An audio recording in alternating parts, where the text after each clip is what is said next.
What's up, everybody, and welcome to Shapes of Gaming, the weekly conversational podcast all about video games that's unedited, unfiltered, and unhinged. I'm one of your hosts, Matt Stinson, Neocharge on PSN, and joining me, as always, right beside me, actually, for episode number 6 is the retro gaming encyclopedia himself, Bob Harriman, Lion Hartley on PSN. What's up, man?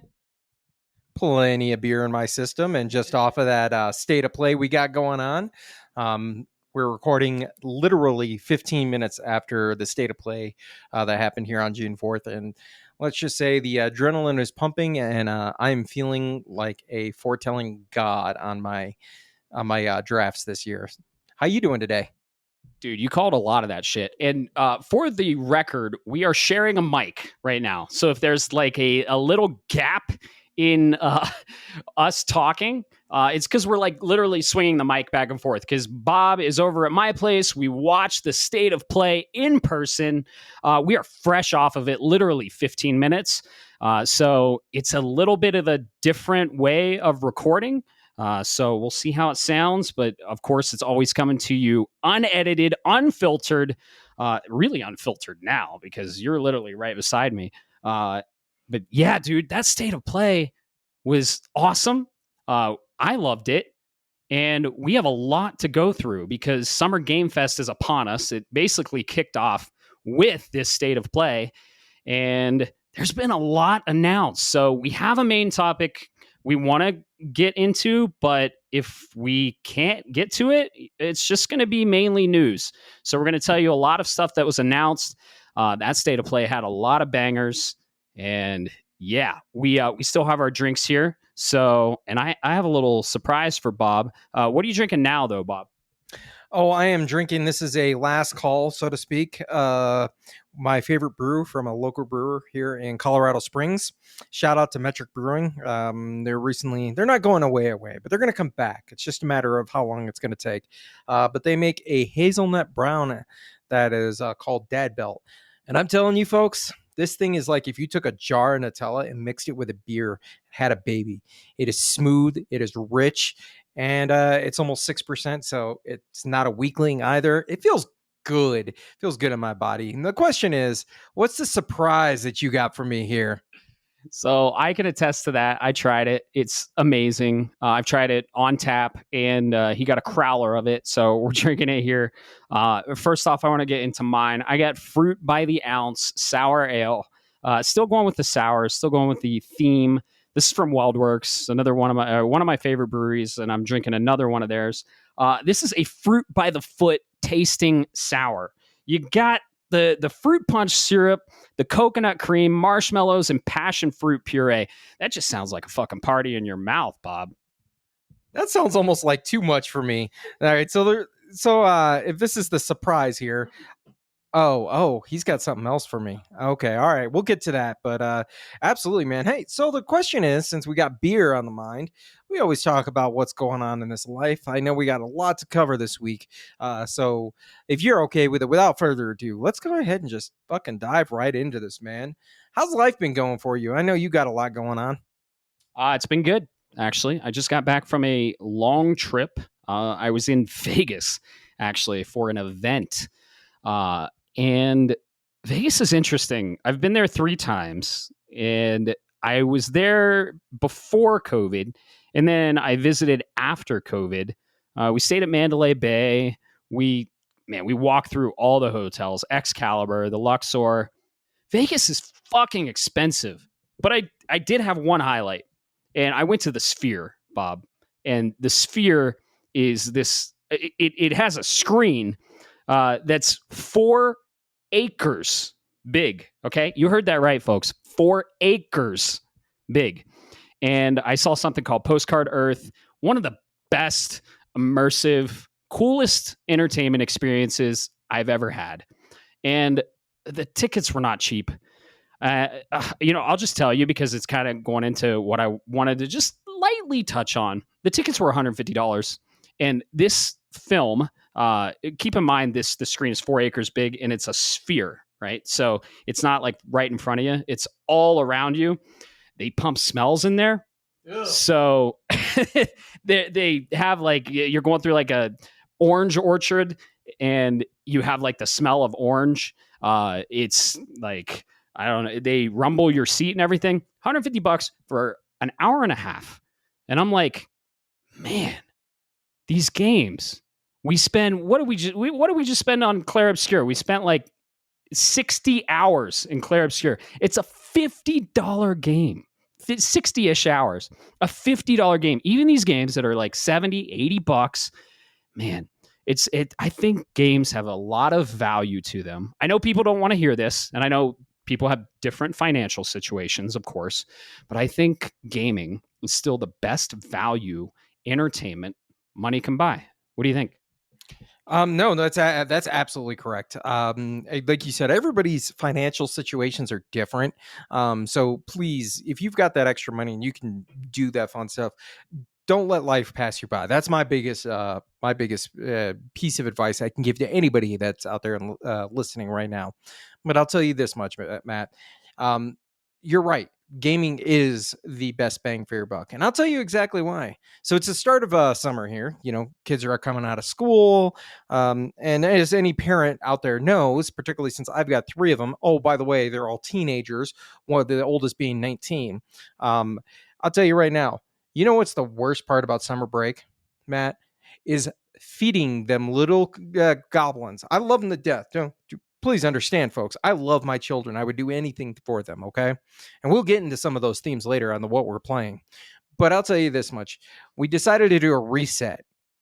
And what I mean by a reset is you go into the kitchen, you pull all of that stuff that's been sitting in the freezer and in the fridge, in the pantry, and you just go, you know what? This isn't going to be used for a meal. Nobody's going to eat this. Or if we do, it's going to be in 6 months. It doesn't matter. It's $1 worth of, I don't know, tomato soup, right?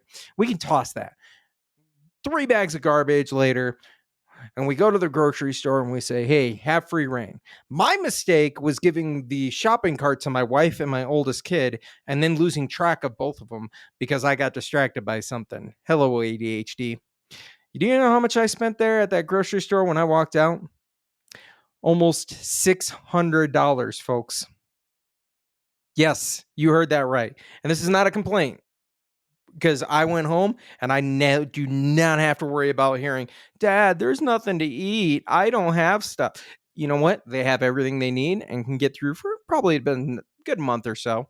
But yeah, that's why when I look at games and I look at games like what we're going to talk about later, Clair Obscur, $50, it's good 60 hours if you really want to dive into it. And if you don't, the backlog of games that you can get on PlayStation Plus are amazing.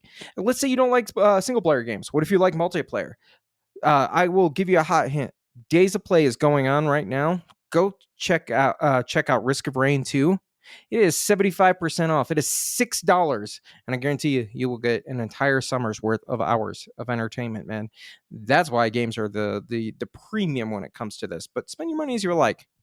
For sure, for sure. And everyone has their own financial situation. I totally get it. But, you know, I went and saw Mission Impossible Final Reckoning recently. That was like a $20 ticket for about 2.5 hours. So I don't know. Games have an incredible value depending on how much you spend with them. So how much time you spend with them and how much it impacts you. Just wanted to bring that up. Vegas is expensive. Don't go. If you do happen to be there, definitely go catch a show at the Sphere. It's got like an outside display too. It's crazy. So yeah, and every time I fly, the track I put on is the High Wind Takes to the Skies from Final Fantasy VII. And man, every time I do that, and recently when I've been doing that, because I fly often, I'd say, recently when I do that, I was like, dude, I can't wait for the next Final Fantasy VII whatever, the third entry, when the High Wind does actually take to the skies, and hopefully they let you revisit everything just like they did in the original 7. Man, every time that gets me. I tear up every time I cry because I throw that on, and it's one of the best tracks. If you haven't heard it, what are you doing with your life, first of all? And go check it out. It's called High Wind Takes to the Skies. But yeah, dude, $600 fucking. Jesus. Please tell me you went to Costco at least. No, folks, this was all on a King Super strip. Yeah, that's exactly it. Yeah, trust me, Costco's coming. But well, let's get to next payday for that one. Yeah. Damn, man. That's crazy, but it's good. Ironically, we just did that too. We went through all of our food and threw out the old stuff. Like, do that every once in a while, folks. Like, you got old, expired shit in your fridge. Go through that shit and don't eat it. It'll probably make you sick, or do it. It'll build your immune system. We don't give health advice here on Shapes of Gaming. But yeah, go through your fridge, get rid of the old shit. It's good to do. It's called some spring cleaning because we're not in summer yet. We're still in spring. Anyway, got some housekeeping, got some corrections. I said that I was bummed that you lose your PlayStation Stars collectibles. That's not the case.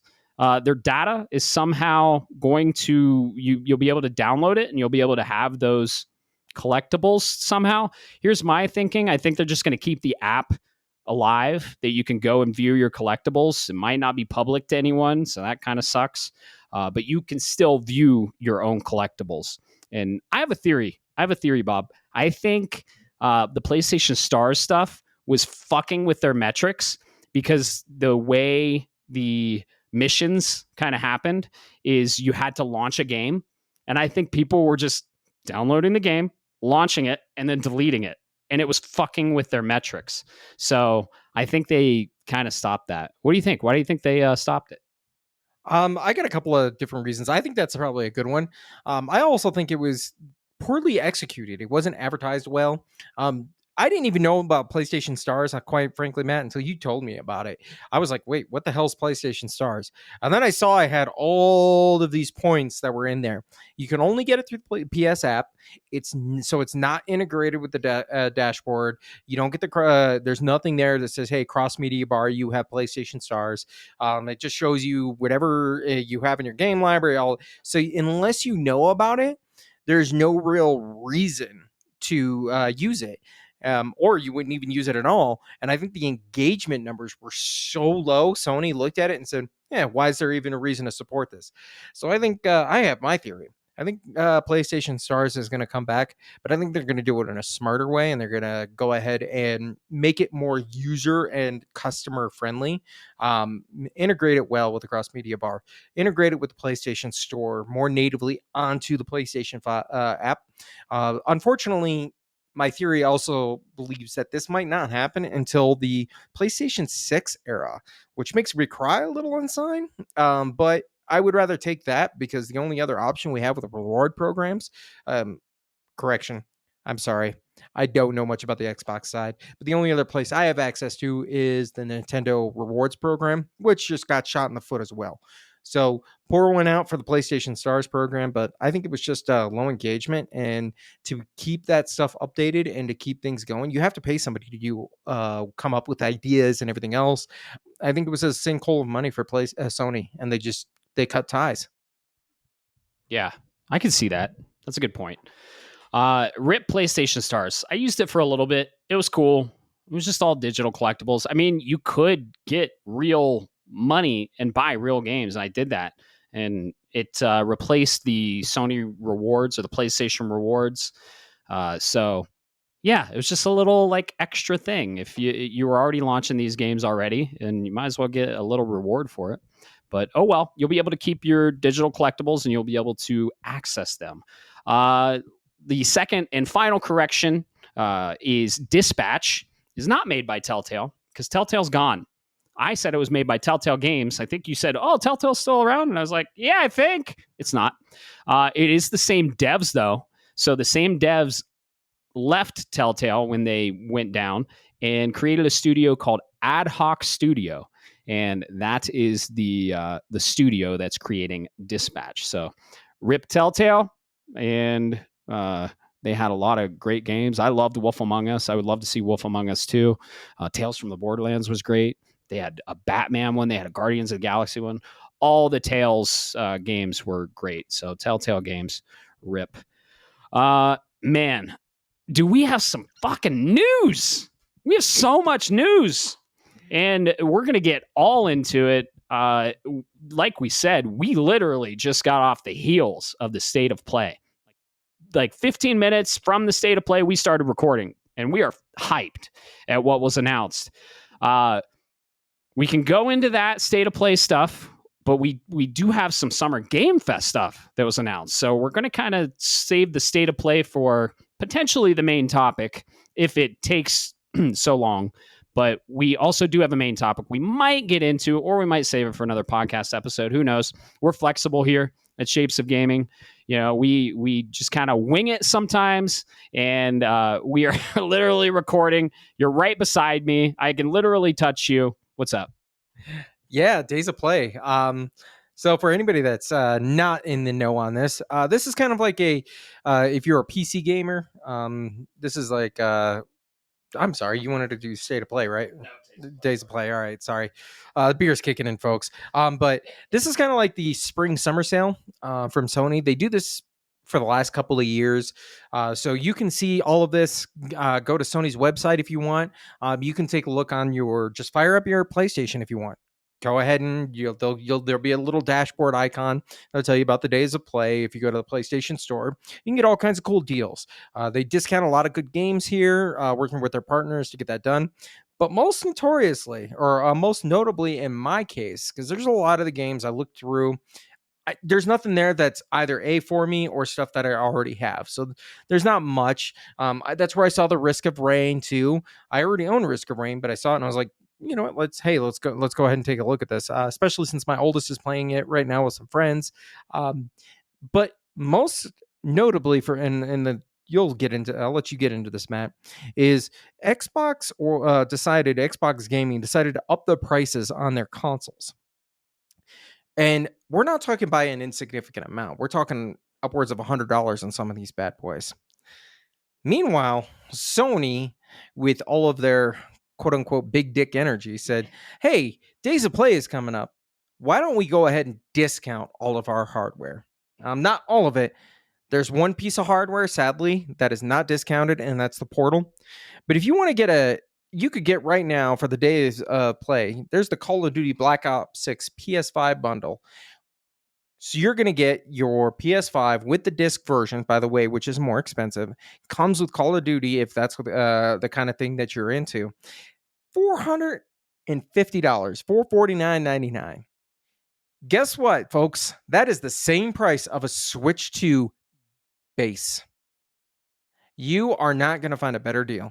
So Sony comes out not only, and we'll talk about it later with their State of Play. They give us the Days of Play, undercutting prices despite all of what's going on with the political turmoil and the tariffs and everything else. We're never going to touch. We'll avoid that stuff here.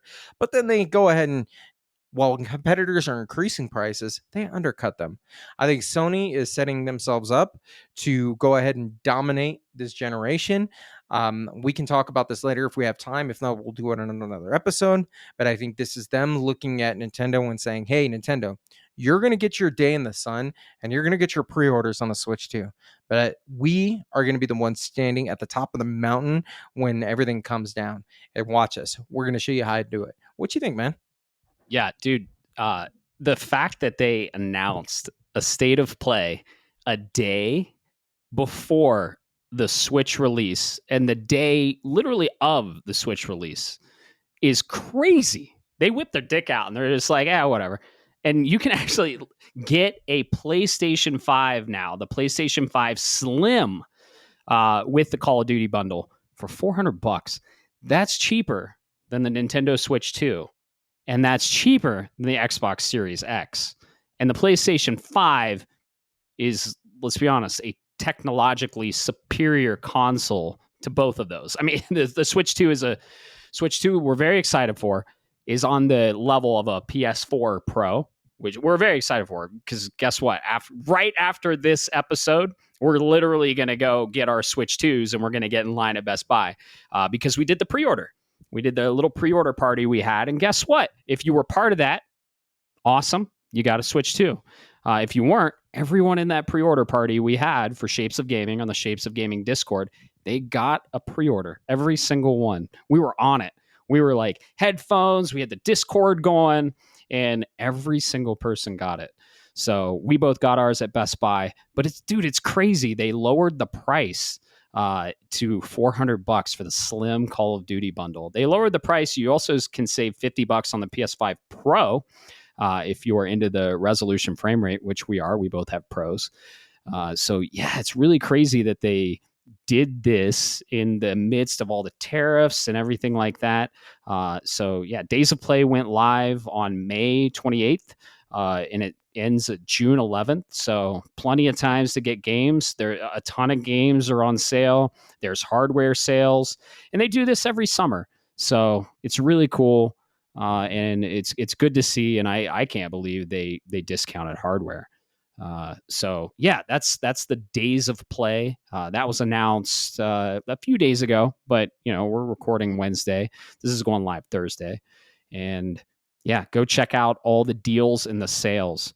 Let's see, Summer Game Fest. We are right in it. We're in Summer Game Fest. The State of Play kicked it off. We got events tomorrow. We got a lot of events Friday. If you want to know when all these events are happening, you can actually go to summergamefest.com, and there's right on the splash page, there's a blue add to calendar button. This will add all the events to your calendar, and it'll actually be a subscription thing, not paid. It's just a calendar subscription that dynamically updates. And I did this like 3 years ago, and it's still dynamically updating. It's the same URL. So if you want to know when all these events are, you can either go to summergamefest.com, and on the splash page, you can click that blue button, and it'll put those events in your calendar app of your choice. I use the calendar app on Mac, and it's great. I have all the events there, and it shows you what time they are in your time zone. So it's cool. It's just a little ICS file that you can import, dynamically updated. It's awesome. So do you are you subscribed to this calendar, Bob? I am not as of right now. I know that's going to sound really bad, simply because I've got you, I've got everybody else in the community, but at the most importantly, I've got the website. So I can go to the website and say, hey, when is XYZ happening? I'll get those updates automatically. But I will tell you, I removed it now. But when I was first getting ready to hear about Summer Games Fest, I marked this out on my work calendar, and immediately put out of office because I knew I was taking PTO. It wasn't a request. It was one of those, this is going to happen situations. But I'm not request to it. But the fact that it's an ICS tells me everything I need to know, import it, make it look good. If you're one of those kinds of individuals. So yeah, absolutely. Let's see what else we got on the docket. I think we can skip that PS5 being cheaper. Well, you know what? We'll touch that. PS5, we'll skip that. We talked about that on the Summer Days of Play. The long story short, and then cliff notes on that is you can get a PS5 cheaper than an Xbox Series X and the Switch. Go take a look now. Please take advantage of it, especially if you're money conscious or you're on the fence. This is probably the best time to strike because it's not going to go down from here. Dude, if you don't have a PlayStation, the amount of games that are there and available to play, the PS4 alone has some of the best games of the generation. I'm a little biased, I'm not going to lie, but I mean, they're usually nominated for Game of the Year awards, and a lot of people like them. I mean, you got Uncharted, you got Horizon, you got Ghost of Tsushima, you got the God of War games, you got Bloodborne. The list goes on.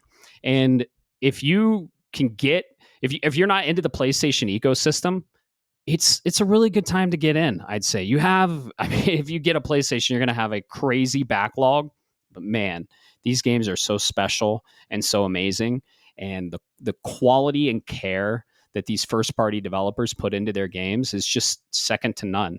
Nintendo first party is pretty damn good too. They aren't no slouches, right? But man, the PS5 is on sale. Go grab one if you don't have one. And even if you have a PS4 and you want to upgrade to the PS5, so many good PS5 games. Ratchet and Clank, Returnal, Demon's Souls, Spider-Man 2, God of War Ragnarok. I can literally list them all. But if you don't have one, go grab it. It's on sale. What do you think? I think you're absolutely right. So you talk about first party and you talk about care, especially with older games. Um, I think it's most importantly to talk about the next list on our item here. I'm taking this one because this is what I picked up in a draft, our draft this year, and we knew it was coming. And that's Dragon Quest One and Two HD remake. Finally got a release date, October 29th, which is a little crowded and it's starting to stack up. But if you haven't seen, so first off, let me say, if you don't understand what this remake is, HD 2D is this really good high fidelity, pops very clear on a screen, on an OLED, particularly if you have it. If you've seen like footage of Octopath Traveler, things of that nature, this is a 2D game but in a pseudo 3D style, but it blends together really well. It's like pixel art but on crack. It's gorgeous. Definitely go take a look at it. The third one came out this last year. The third one is actually technically the start of the storyline, so this makes sense when you look at it. Number three is the start of what they call the Urgent trilogy. Dragon Quest is notorious for using threes with all of their stories. So one, two, and three are a trilogy, but the third one is a prequel to the first and second. I will say I'm extremely excited for this, but mostly because I'm a classic JRPG, turn-based combat kind of gamer. These are Dragon Quest One can be beaten probably within, I'd say, on the average about 10 to 15 hours. So you could do it on a weekend of gaming if you want. The second one will take a little bit longer. Third and fourth is when it really just balloons up with multiple party members and everything else.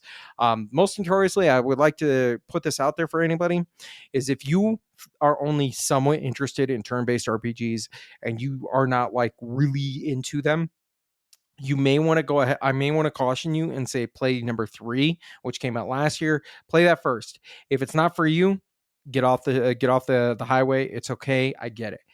If you like it, get ready. One and two are very simple. They're very basic, but they are pretty difficult because these are the beginnings. If you don't understand, people equate what came to what was known as JRPGs over to the West. They equate it to what Final Fantasy did, particularly if you look at the 3D era. But when you had the 2D, the 16, and the 8-bit era, Dragon Quest dominated up until about number five. PlayStation, Final Fantasy V is when it really took off, which I don't blame them. Final Fantasy IV is probably one of the better ones, but the point is, these are the progenitors of what we would call JRPGs or turn-based RPGs. There are others, there are more peripheral stuff, but these are the ones that made it mainstream. And to see these finally come back to the West in an updated format, which we've had access to, makes my heart giggle because I'm going to spend a weekend. I'm going to knock out number one, and then I'll eventually go knock out number two, and then I'm going to sit back and I'm going to enjoy it. Are these for you, man? Uh Maybe. So I was a big fan of Dragon Quest 11, and I got into three, and I gotta say it's really, really tough. Like, I'm pretty good at games, but this one is interesting. I might revisit it, but I don't know. Maybe I'll get these and I'll have them in my collection to play whenever I want. But I got to revisit three. I got like 5% into three, and I couldn't beat the first boss. It was crazy. They're tough. They are hardcore turn-based JRPGs. I love that. I love those type of games. But yeah, they might not be for me. I'm a big Final Fantasy guy. I like the Final Fantasy games, but even the older Final Fantasies are a little challenging. There's a lot of quality of life stuff that has come out in the past, I don't know, decade that changes a lot for gaming. But I bet you're excited for these. They're coming out October 29th, 2025. They got a release date. That was actually one of your predictions for the Summer Game Fest, and that got that got announced in between episode 5 and 6. So we're saying that.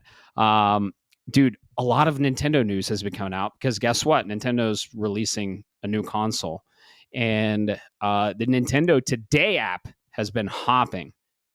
I have been really enjoying these videos. And one of my favorite games on the Switch, it runs like dog shit and it looks like trash. It's really bad.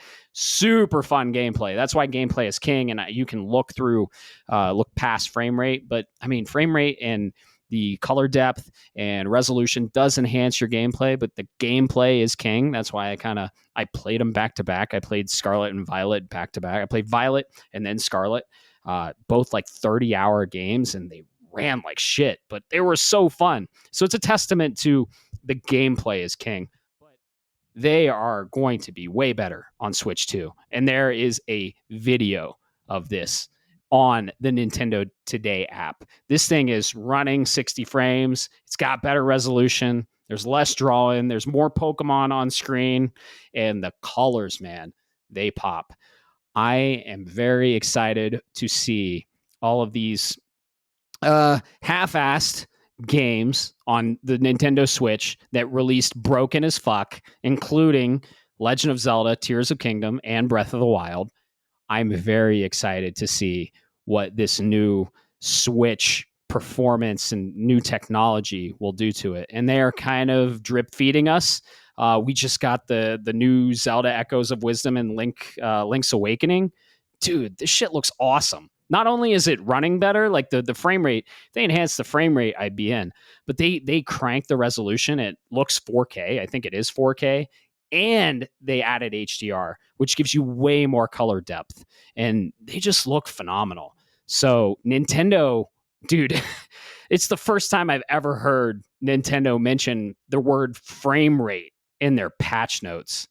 Like Nintendo never focused on this. They're saying HDR and frame rate and resolution. You got to understand, Nintendo was all about the games, and they wouldn't even say the specs of their console or what their game ran at. They're like, oh yeah, it'll run smooth. But now they're actually saying, oh yeah, the Switch 2 will increase frame rate and increase resolution. And now it supports HDR. It's crazy to hear. And I'm super excited about the Switch 2. We got a lot of Switch 2 news. But what do you think of this? So Scarlet and Violet are definitely your kind of neck of the woods, man. Definitely, I'm excited to see what else is out there. Just today, they dropped the video for the Echoes of Wisdom enhancement. And I can't tell if it's 40 or 60, but I'm telling you, it looks 60 and it looks beautiful. Go check it out. I saw it from VGC, Video Games Chronicle. They have a YouTube video posted on that. I'm telling you, if you were on the fence, this is the kind of game that looks good.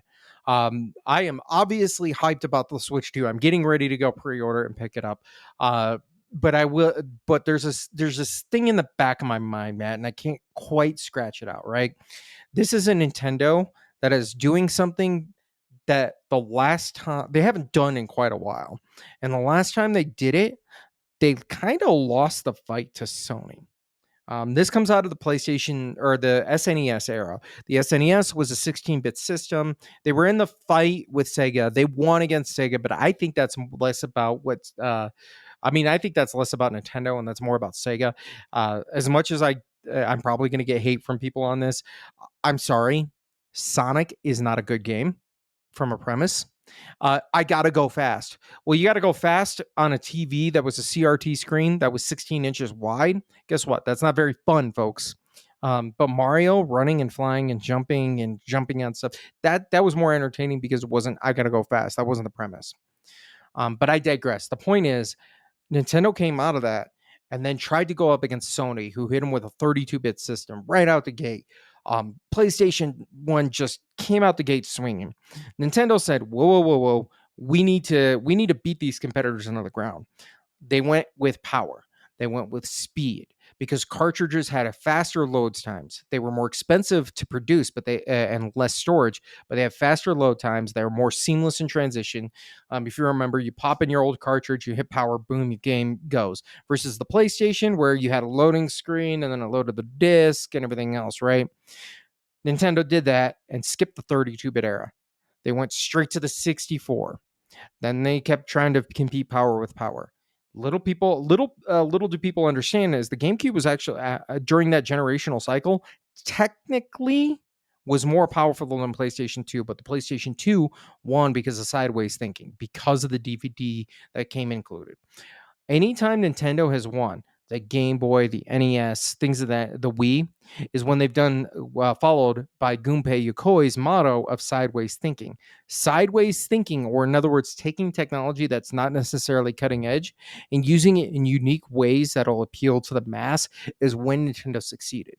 The Switch 2 is them trying to compete on power. The problem is you're coming out with a PlayStation 4. What this looks in the long run, I don't know. I'm still excited. The 90s fanboy Nintendo guy is still screaming inside. I want to see Link. I want to see Mario. I want to see Samus. I want to see all of those guys. And then I want to see them beat each other senseless in Smash. Will it happen? We'll see. But yeah, man, that's kind of where I'm sitting at. And I don't know about you, but I'm ready to go get this system. Dude, me too. So that's why we call you the retro gaming encyclopedia, because that's a crazy history lesson, which is awesome. I actually agree with you. Sonic is. I played a lot of Sonic games. It's mid. Sonic's mid. It really is. Sonic 2 is the highlight, and I played a lot of Sonic 2. But yeah, I like Mario 2D better. Mario 3D is the best, honestly. Speaking of cutting edge, The Witcher 4 was shown at the State of Unreal event.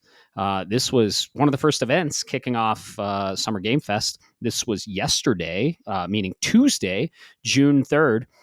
They showed The Witcher 4, and this looks amazing.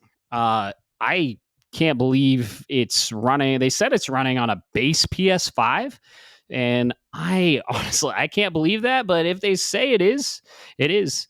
And they showed some gameplay footage of Siri, basically going through a town, and they were showing off Unreal Engine uh, 5.6. We're on 5.6. So Unreal Engine 5.6 is going to be released, and they showed off some pretty cool footage of that. They showed off like the AI NPC stuff, and man, that those environments looked awesome. And dude, shout out to Unreal. They also had Claire Obscure Expedition 33. They had one of the developers come up and they said, "Hey, Unreal Engine 5, we wouldn't have created that game without Unreal Engine 5." And shout out to Epic. They're making Unreal Engine, and they're making it very fluid and accessible to these developers. And these developers are small studios, and they can get Unreal Engine 5. And I think they announced today that if you release a game, use our engine, the first $1 million of profit goes towards you, the developer. And then after that, Unreal or Epic takes a cut, which is totally fine. But that's really cool. Like, it's helping all of these indie developers make these incredible experiences. And we just played one, Claire Obscure Expedition 33, which is my game of the year and probably yours, I think. And it's just phenomenal how this engine is out there where any of these indie devs can download and utilize and use. And there's a lot of AI components to it. MetaHuman looks cool.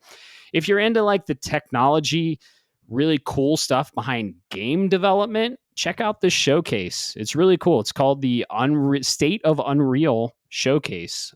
They had it yesterday. They showed off Witcher 4. If you're excited for Witcher 4 from CD Projekt Red, they showed gameplay from that. And man, it's some of the best graphics I've ever seen in a video game. Did you watch that?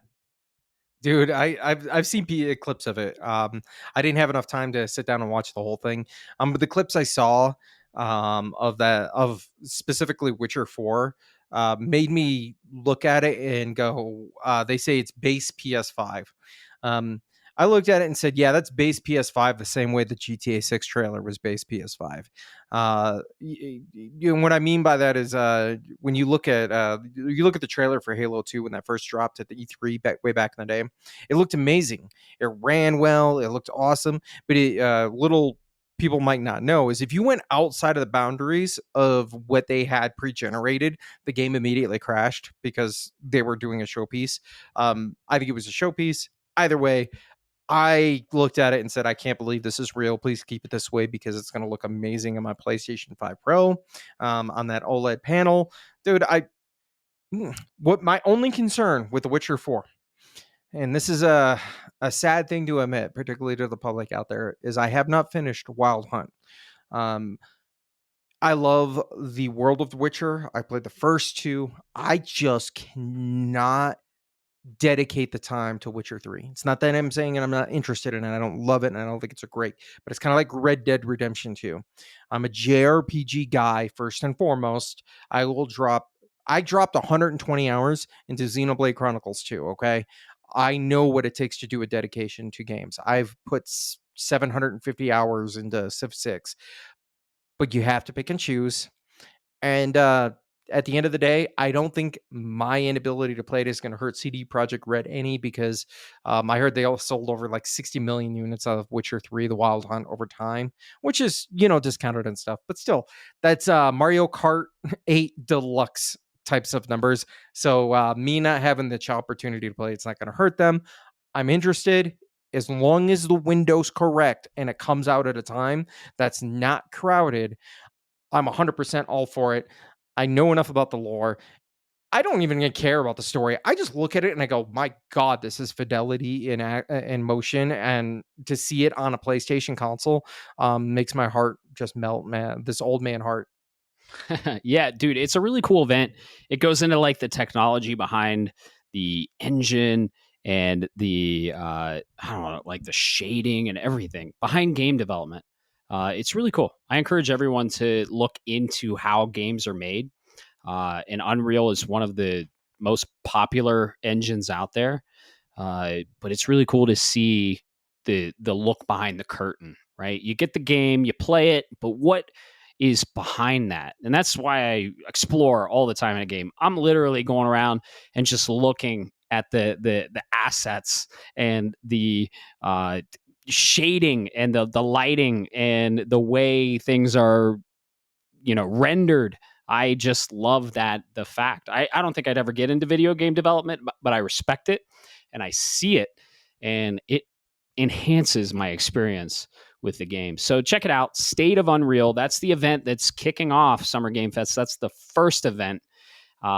Guess what the second event was, I believe. Let me look and see to make sure if it was the second event. It sure was.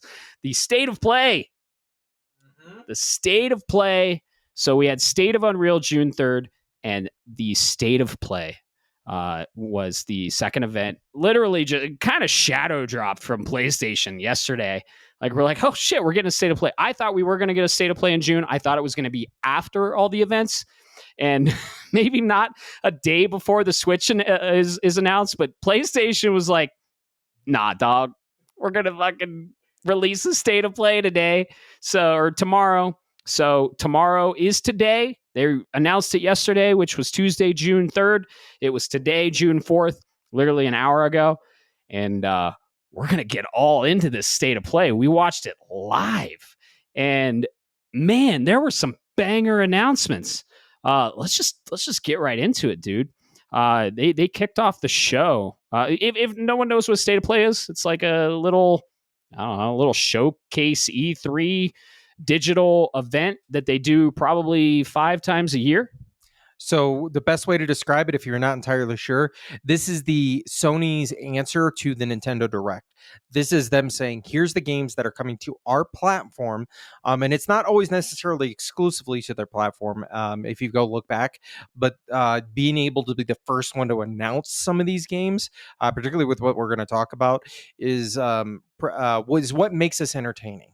Right before SGF, some of the games that were announced, we were expected to rumored. We expected them to be launched at the on Friday as part of the showcase, or later as part in the weekend as part of the developer directs. But yeah, that's what the State of Play is. It's just them coming to you and saying, "Hey, here's what we got coming." I say we get right about into it, but before we do, my thirst is parched, and you said you had a surprise for me, so I think we need to talk about this. So take it away. Yes, indeed, I did. An empty cup has no business on the shapes of gaming stage, if you will. I brought you a beer here, and this is from Avery Brewing. I've drank things from Avery Brewing on this podcast before. Avery, of course, is in Denver, Colorado, or Boulder. Shit, I said Denver, and then I did a correction of Boulder. It's in fucking Boulder, everyone. All right, jeez. Avery is from Boulder, Colorado. This is called the Reverend, and it's a Belgian style quadruple ale. And this, I think it's going to be in your wheelhouse. There you go. You're going to drink it live on the podcast. It is one of my favorites, actually. And I don't drink this type of beer a lot. Quads, I kind of stay away from quads. But yeah, let's crack it right here. Yeah, so yeah, absolutely. I love my darkers, the ales, the porters, the stouts, things of that nature. Summertime is not when I normally drink them, but I'm in a cool inside zone, air conditioned. The Reverend, this has a very creepy looking priest, if you will, on it. It kind of looks like something out of a horror movie or video game. The villain who's like, "Hey, you're gonna listen to me. I've got the power here." But absolutely, we're gonna take a look at this. It says it's decadent, complex, and divine. Not much else on there other than its ABV. I'm not going to talk about that on this air because that's not how we judge our beers. We judge our beers by the flavoring, the aura, the smell, the taste. Oh, yeah, this has definitely got a good full body. Oh, folks, this will kick you in the cojones, okay? This will light a firecracker in your ass. This will make you sing sing until the end of the morning, man. Looking at this, it's definitely I would only drink one, maybe two of these a night kind of a drink, or kind of a beer. But there's definitely a lot of good flavor there. What really surprises me about this one is I see this with darker beers, is they say it's and this reminds me, and I'll get to it, of oak aged, barrel aged type drinks where they're like, oh, it's old whiskey or Scotch barrels, and we used them to age our beer. So that makes them higher alcohol content, and you're going to really like it. The problem is when they do that, a lot of the time they say they leach stuff in there, but the alcohol content's so high that they end up, it overshadows, because pure spirits are very potent. So then you don't get a lot of the undertones that are in there, or if you do, it's they're, like I said, they're carried too much by the alcohol. This one has got it in there. It's a little bit of, you kind of get a little bit of fruitiness in there. It's right under there. And absolutely, definitely, this is a good beer. Awesome. I'm glad you like it. We are beer connoisseurs in the state of Colorado, and Colorado has a lot of good beers, and we implement beers on this podcast. So yeah, I thought you'd like that. Fun fact, I pair beers with video games, and this beer was paired with The Last Faith for me, because The Last Faith is a 2D pixel side scroller, Souls like. I know I say Souls like a lot, but it literally is a Souls like Metroidvania, and this beer paired very well with it. So, yeah, it'll kick you in the teeth. It hits hard first, but then gets smoother as you drink it. But yeah, Avery Brewing, Boulder, Colorado, the Reverend. Try it out. Drink it as you're listening to this podcast, as long as you're not driving. So, drink a beer while you're listening, and you can drink with us. We love beer. We don't really get drunk, but we just drink and game and talk video games. So we're connoisseurs of beer on this podcast. So Bob, we're literally right beside each other. We're like swinging the mic back and forth. This is a interesting, unique podcast, and the reason being is we wanted to watch the state of play in person.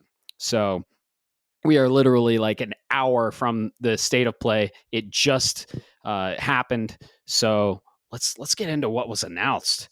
There were some surprises. There were some returning classics. There was some Just all kinds of incredible games. One I'm very excited for. I'll tell you my standout game when we get to it. But they kicked off the show, the State of Play, on June 4th. It happened at 3 p.m. MST. They kicked it off with Luminous Arise. This is a new Luminous game. So Luminous is cool. It's a little puzzle game, and they're bringing back Luminous, and it's going to be coming for the PS5 2026. Did it get a release date? I forget. Yeah, it didn't get a release date. 2025 or 2026, I believe. One of those two. I don't know. This year or next year. Luminous Arise. It's an interesting way to kick off the event. But yeah, we're just going to get into what was announced. We were literally like, I wouldn't even say on the edge of our seats, because we were like standing up, and I like jumped on the couch one time for an announcement, and we were cracking Pokemon cards at the same time, like Destined Rivals, the new set that came out, and drinking like three of my favorite things. Fucking awesome. And we're recording a podcast now. So you're getting this raw, you're getting this unfiltered, and we're going to tell you what was announced. So, dude, Romeo is a dead man. That looks cool. Do you want to get into that one? Yeah, absolutely. I guess mostly because I called this one as soon as I saw this. I was Romeo is a dead man. Anybody that's not familiar, is you have Suda51 created his own studio, Grasshopper Studios. They've got this. I don't know. You would call it a unique series called No More Heroes. It's very animated, very art style. The main character, to get you a sense of what the kind of game it is it's a third person action game. And in No More Heroes, the main character is very much, and it's been confirmed, he is a direct inspiration of Johnny Knoxville from his Jackass days. Okay. So you've got a lot of crude humor. You've got a lot of over the top violence. So No More Heroes actually was more censored in Japan because of the disembodiment of human bodies and things of that nature, taking off limbs. That's more restricted there. Okay. Soon as I saw this, and it's very cell shaded, and it treads that line between cell shaded and just very high colors, or pops, as you will. We didn't get much on terms of what this game is about, but the second I saw it, I immediately said, wait, that's Suda51. And Suda51 in the gaming development industry is kind of he's the Japanese version of, in my mind, and I'm not saying this is correct, but in my mind, he's the Japanese version of a certain developer that just released Split Fiction this year. Where he believes he's a rock star, like an absolute I'm wearing sunglasses at night kind of rock star. We don't that I mean, he uses as a synonym for a name. He uses it or a different a persona for his name. Romeo is a dead man. It's coming out next year. I didn't play the No More Heroes games, mostly because they just never came to me, but they were something that I've always wanted to check out. Yeah, man, this has actually got my attention, because I think too much time has passed for No More Heroes. I might be able to go back to them at some point. The first one was a Wii game, for crying out loud. And I'm going to make this notion or motion as I'm trying to describe it. Like, you have what do I call it? Legally distinct lightsaber that you have to charge up in the game, but you have to charge it up by shaking it up and down. But anytime he's doing it, he's crouched over, so he looks like he's jacking off. So that's the kind of humor you're looking for. Absolutely. I think with this being a new series, you've got my attention. Comic over the violence. We call it millennial humor. I'm sorry. I'm an unapologetic elder millennial, so give me all day long, man. What are you thinking? How are you feeling about this? I love the humor. I respect it. Grasshopper manufacturer. They just released the I don't know if they did it or not, but Shadows of the Damned, a really, really good game. They released the remaster. I don't know if they were behind it, but they were the originals behind it. And Suda51 is fucking crazy. I think the last game he did was Let It Die. And very, Yeah, and very famously, he did the No More Heroes. So this kind of looks more in line of the No More Heroes. It's cell shaded. It's third person action adventure hack and slash with some crazy shit, man. And Suda 51 is they're interesting. They're an interesting dev. I'm behind it though. I like it too. I like the millennial stuff. So I'm pretty excited for this game. This game is on my radar. I want to see more of it. I want to see what it has to, what more it has to offer, and the more gameplay. I want to see more gameplay from it. Uh, but the next game I called, and the next game we saw this, like 5 years ago or some shit like that. This game is made by Capcom, and it caught my attention immediately because of the sci-fi aesthetic and the third-person gameplay. And it kind of reminds me of Dead Space, honestly. The gameplay we saw. This game is Pragmata. Pragmata. We finally got new information. This game, I think, was announced for 2025, and then they said, "Sorry, we're not done with it yet." And they were like, "We don't know when it's going to come out. Sorry." I think they said it's going to come out question mark. But we finally saw more of it. The frame rate looked a little interesting. I hope they clean that up. And it wasn't the stream because the games after it looked really clear and smooth. I have no doubt it's going to run great. It's Capcom. They've been hitting out of the park left and right. I'm very excited for this game. Pragmata looks like a third person sci-fi action adventure Dead Space with a little girl as your Navi co-pilot. It looks interesting, and I want to know more. Capcom's making it. I'm in, I think, on this game. It's on my list. It's been on my list ever since it was announced, and it looks like it's going to benefit heavily from the PS5 Pro. Hopefully, I hope that frame rate is cleaned up. But we got a launch year, and it's coming out 2026. So Pragmata looks awesome. Do you remember when this game was announced? What are your thoughts on this game? Dude, so this has been so long that when you called it, I had a brief moment of Pragmato. What are you talking about? Like, it's been that long. It's not as comically long as, let's say, ES6 or Elder Scroll 6. Um, excuse me there, but definitely you're right. There's a little bit of Dead Space with that third person. I could see that with sci-fi. Um, but to give the audience or the listeners there a better idea, this is high sci-fi, so you have high fantasy. This is more high sci-fi. This is very, very much out there. A lot of cyber type of elements around where, hey, I'm summoning, let's say you're summoning a cybernetic sword. Well, as you're doing it, there's a bunch of cool symbols running around your arm. It's not grounded in reality. It's more high sci-fi. Is the way I put it. I don't know if there's a technical term for it, but somebody could definitely help me out there. Maybe hit us up on the Discord about that. I will say I have some concerns, obviously, with the frame rate. Um, we didn't see enough to really get a good depth into it. But I will say the voice acting on the little girl, I got to go look it up. I haven't had time. She sounds very, very, very familiar. And if it's who I think it is, we're going to have a problem. And I will next episode, I'll digress a little bit more. I'll hit you up on the side, Matt, where if she plays voices of the same character I'm thinking in a different game, I'm going to hear nothing but that. And I'm going to want to throw my head out the window or throw myself into traffic. Outside of that, you have my curiosity. Come next State of Play, whatever, or Summer Games Fest, or I mean, the Game Awards at the end of the year, whatever that looks like. Let me see it. Let's see it cleaned up. Where the frame rate's crap because it was on a PS5 Pro doing fidelity, or was it a base PS5 doing fidelity, should I say, versus performance? Who knows? Either way, it looks sick. I'm all for it because I'm a dad gamer. Guess what? This is a sad dad third person gaming simulator all day long.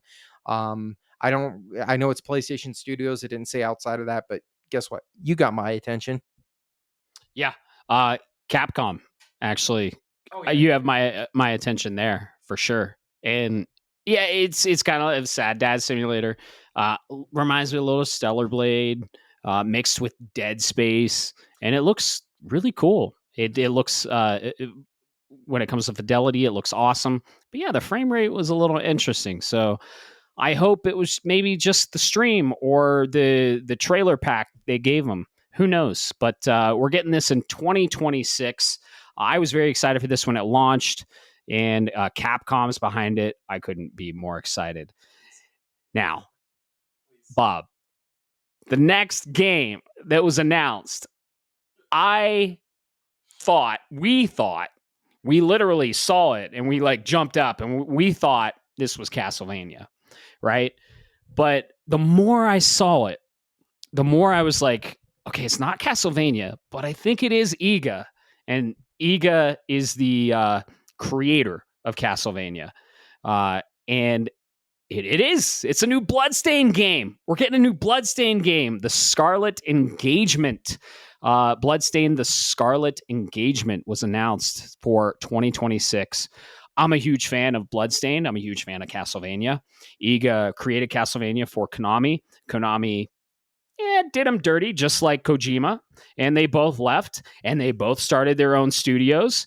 And now Iga is creating another Bloodstain. This is the fourth Bloodstain game. We got Bloodstain Ritual of the Night, and then we got two prequels with one of the primary characters, Zangetsu, voiced by David Hayter, by the way. And we got Curse of the Moon and Curse of the Moon 2. Those were more 8-bit style, incredible games. If you haven't played them, incredible. But Bloodstain was special. It was my indie game of the year. I am beyond excited for this. I'm a huge Castlevania fan. The father of Castlevania made Bloodstained. We're getting a sequel, and it looks fucking awesome. The entire time I watched this, I was like, this is a new Castlevania. This is a new Castlevania. And I was like, wait a second. Hold on. This is fucking Iga. This is Bloodstained. And yeah, I called it. I couldn't be more than happy, more happier for this game. This is actually my game of the show. So what did you think of Bloodstained, the Scarlet Engagement? So absolutely, man. Well, you're right. I immediately saw, and you can go into the trailer and you look at it, and you're in a church, and you've got these knights, and they've got their swords, and the main guy that's up there, he's got this like armor on him, and it's got this wolf heads on the shoulder. We immediately said, "Whoa, this might be a Castlevania." You got the gothic look and the vibes. I only played Curse of the Moon, or Rich. I'm sorry, Ritual of the Night.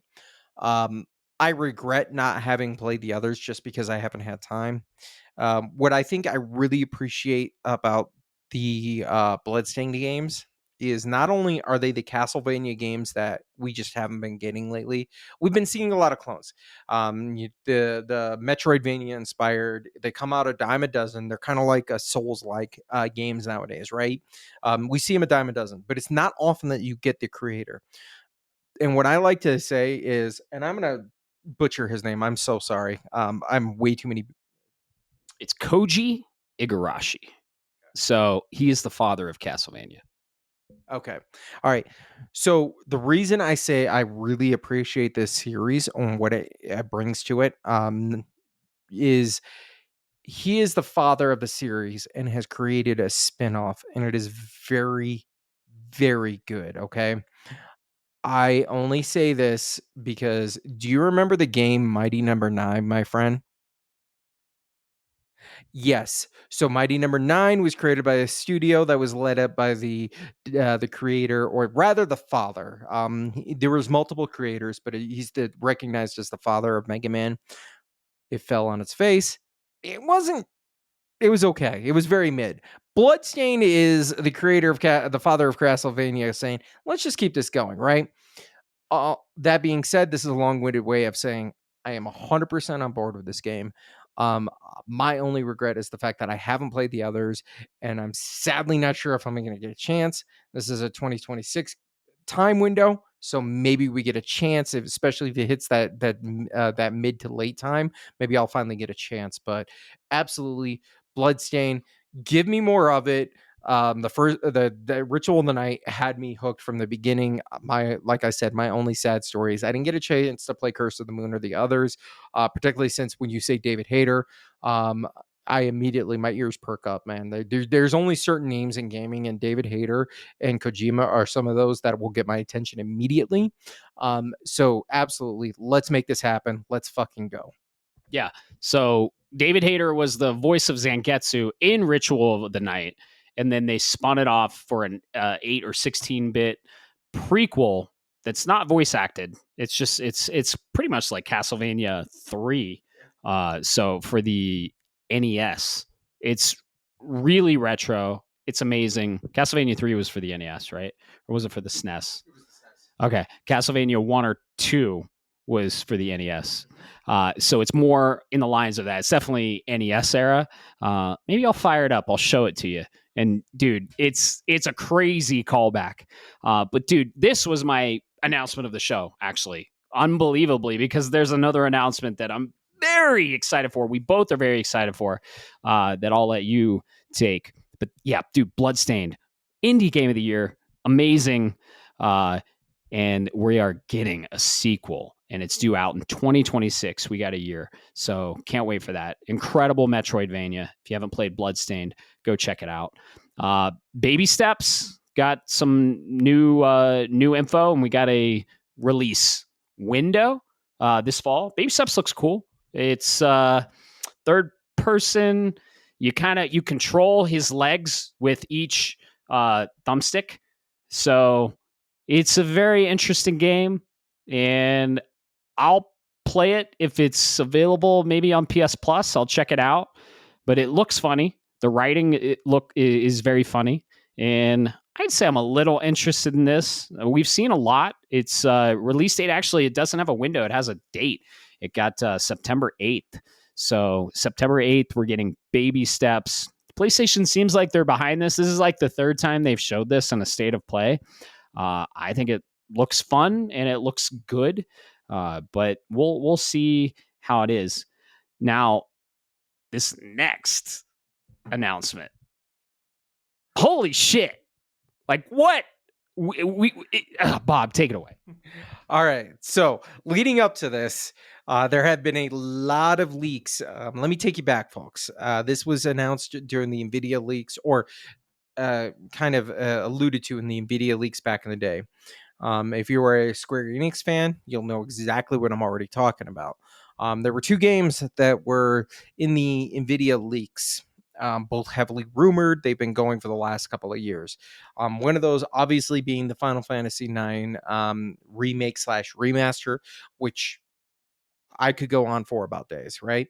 The other one was this little game called Final Fantasy Tactics. And I'm telling you, it's been heavily rumored. It was heavily rumored. I didn't want to get my hopes up. I'm just saying this out there. I'm sorry for everybody else in the draft, because I stole this back in February for $1. And I took a long shot. I had two games that were on there. This and Final Fantasy VII Remaster. I did a lot of digging afterwards, going, okay, maybe I'm wrong here. Maybe I'm just getting my hopes up. This is pie in the sky. This is never going to happen. Just like the Resident Evil 2 remake, right? And sure enough, I dropped 9, and I'm not going to shout out to the Final Fantasy Union YouTube channel and their Patreon. They kind of convinced me over the edge which one to go with, and that was Final Fantasy Tactics: The Ivalice Chronicles. Folks, if you are slightly interested in what a tactics game is, and what I mean by tactics is third person, or not third person, but it's in a 3D grid square, choose your character, you move, turn, think Baldur's Gate 3 style, but without all of the free movement afterwards. Each air part of the map is a mission. You go through the mission, you earn experience, and then when you earn experience, you level up. Well, you know what's great about this game, Matt? Is the ability to switch classes almost on the fly. And not only that, but harken back to the original Final Fantasies, you have your base classes that then can be upgraded into very even better classes. This is a not a mainline Final Fantasy game where you, for example, with 7, where you have Cloud and he's going to save save Gaia and he's going to fight Sephiroth and he's going to bring Barret. No, this is multiple different universes kind of coming together. It's its own thing, but there have been illusions. You can find Cloud, for example, in this game, right? Kind of like what you do with Kingdom Hearts, where they come together. To see this game is absolutely one of those I wish it, and me, not only me, but everybody else in our group willed this game into existence. We have been asking for this. If you go look online, you can go look at the original PlayStation 1 Black Label Final Fantasy Tactics, and you are going to pay a significant amount. What's even sadder is there was a re-release onto the DS. Guess what? That game is expensive as all hell too. So the two things to take out of this for me personally is, one, the fact that I'm still coming to reality that this is actually happening. This is one of the most. This is one of the top games that I've wanted on a remaster / remake. This is my Final Fantasy VII remake, 100%. This is that top tier. Okay, and number two, the fact that Sony, because this is a Square Enix property, the fact that Sony got to announce it 2 days before Summer Games Fest still is blowing my mind. So Square Enix could have hung on to this and launched it in 2 days on Friday as part of the Jeff Keighley Considiata kind of show, right? This would have been a great opportunity for it. This is from the mid 90s. Just keep that in mind. But if you are, I'm telling you, if you are someone interested in Final Fantasy or you're not sure, this is a game you will sink 80 hours into and time will go by and you won't even realize it. Folks, Final Fantasy Tactics, The Evilise Chronicles. And you know what's the best part, Matt? I said not only is this game going to come, it's going to come out in 2025. And we are getting it in October 29th, I want to say, is when it's coming. Oh, September. Oh, I'm telling you, man, the only regret I have with this is that the fall's already looking very, very crowded. I don't care. I will still, as soon as pre-orders go live, which should go live today, I will be going ahead and putting a pre-order on this. I will be getting it squared up within the next couple of weeks because this game, even if I don't play it day one, will be a day one purchase for me. This is 100%, I mean 1,000% my game of the show. So how are you feeling about this one, man? I love Final Fantasy Tactics. I played it for PS1. There was also an offshoot on the Game Boy Advance, Final Fantasy Tactics Advanced, if you remember that one. I played the shit out of that one too. I put hundreds of hours into that one. I'm very excited for this. This is a incredible announcement. I do wish it was a remake, and I do wish it was in the 2D HD engine, but that's okay. I'm 100% behind this. I'm gonna pre-order it. You should check Best Buy right now and see if it's on for pre-order. We're literally about to go to Best Buy, so to get the Switch 2. But yeah, oh my God, Final Fantasy Tactics, incredible tactics game.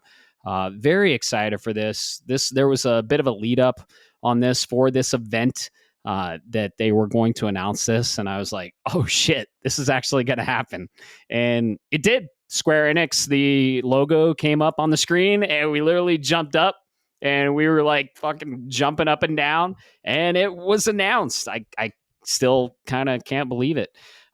Final Fantasy Tactics, the Ivalice Chronicles. So coming out in September this year. You have this in the draft. I'd say you're probably going to get high 80s easily on this one. Might even, I don't know if it'll crack 90s. The original got 88. This is a incredible pickup. This game is going to be awesome. Very excited for it. Not coming out in a great time in September, but at least it's not coming out in August. So couldn't be more excited for this game. It's my second game of the show. If it wasn't for Bloodstained, because I'm such a huge Metroidvania fan. And Iga's literally the father of Metroidvanias, kind of. It's literally it's in the name. So Metroid is a combination of, or Metroidvania is a combination of Metroid and Castlevania. And Koji Igarashi is the father of Castlevania, and he basically created Metroidvanias. So very excited for that. But yeah, tactics, dude. We were waiting on this for a while. And what gets me really excited is this was in the leak along with Final Fantasy IX Remake. We're fucking getting Final Fantasy IX Remake. Final Fantasy IX is one of the top 3 Final Fantasies for me. My boy Zidane, dude, we are getting Final Fantasy IX Remake. It's just a matter of time. It might be announced at Summer Game Fest this year. Who knows? Maybe even the Game Awards this winter, but probably next year. Dude, these NVIDIA leaks keep coming true, and it's just solidifying that we're getting Final Fantasy IX Remake. But Tactics Remastered, the Ivalice Chronicles, shit, it's going to be awesome. Yeah, dude, Final Fantasy IX is one of the best. Like, it's turn-based and follows Zidane, and dude, Final Fantasy IX is incredible. The cutscenes, it has one of the best cutscenes in gaming. I don't want to spoil 9 because it's going to get remade, but let's just say specific summons have a big old fight. Let's just say that multiple times, actually. So originally for the PS1, on the heels of 8 in the PS1 era, and it was the multi-disc. Dude, 9 was incredible. I actually, if 9 gets remade, I'll do the same as what I'm doing with Final Fantasy 7, and I'll go back and play the original 9 and then go play 9 Remake. They'll probably do it in parts, but yeah, the Tactics announcement, holy shit. I'm extremely excited for this. I know you are. I will say as a one last before we move on, because I definitely want to touch some of these other games. But if Final Fantasy Tactics Remaster was willed, or Ivalice Chronicles, they're not officially calling a remaster, right? So I want to specify that there's the upgraded edition or the more fidelity looking version, and you can roll back, kind of like what they did with multiple. It's become a newer trend, but most recently what I played, which was the Red Alert Command and Conquer remaster series, where with the press of a button you can switch between 2 different graphical interfaces. I don't know if that's going to be the case. My point is this: if the Ivalice Chronicles, if Tactics Remastered Ivalice shows up, that gives me hope for some of the other things that have been willing to win existence, particularly with Summer Games Fest. Please let me see Master Chief show up on a PlayStation console. I am putting this out there because this episode will go live right before Summer SGF. The gaming gods, please give me Master Chief on a Sony so I can be happy. I could probably die a happy man at that point. We'll get it at the we might potentially probably get it at the Xbox showcase, and it'll come out as a Halo 1 remake or maybe even a remaster, and they won't make a big deal that it's coming to PS5, but you'll see the PS5 logo there. What do you think? All right, so as a side on this, I have to give a shout out to a listener on this show, Mickey D. Man. He gave me, he gave me the best idea in the world for this. Xbox needs to come out on, I think Sunday is their show. They need to come out and they say they're doing a Halo Combat Evolved, but it's going to be Halo Combat Evolved or Combat Re-Evolved, and do as a remaster. As soon as I heard that, I was in love, and I said, I almost saw it on the screen that said, "Let's fucking go." So I just wanted to put that out there. Good call, man. I hope they do call it that when it eventually comes. Nice. Love it. Shout out to one of our community members. We love it. Combat Re-Evolved. Halo I like it. I like it. Yeah. We're gonna watch that in person too. We're gonna watch Summer Game Fest showcase in person. We're watching all these events in person. We both took work off because we're insane and we fucking love video games that much, and we're probably gonna be playing our Switch 2s, honestly. Yeah, Halo Combat Re-Evolved. Dude, that sounds right. Yeah, if it happens, I think, I don't know, it might be on Keely's show, but I think it'll be in the Xbox showcase. Yeah, dude, Tactics coming out. Holy shit.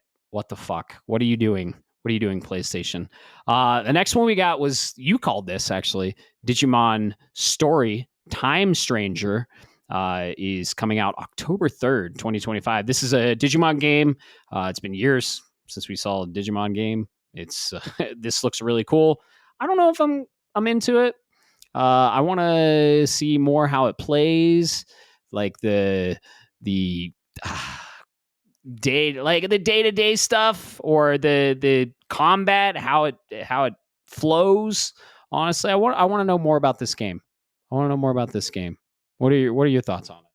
Yeah, so Digimon, I'm gonna be honest, Matt. I could give a fuck about what's going on in Digimon. I ain't got the slightest clue. All right, um, Digimon is if if anybody knows what I'm talking about on an old movie references, I'm a movie reference guy.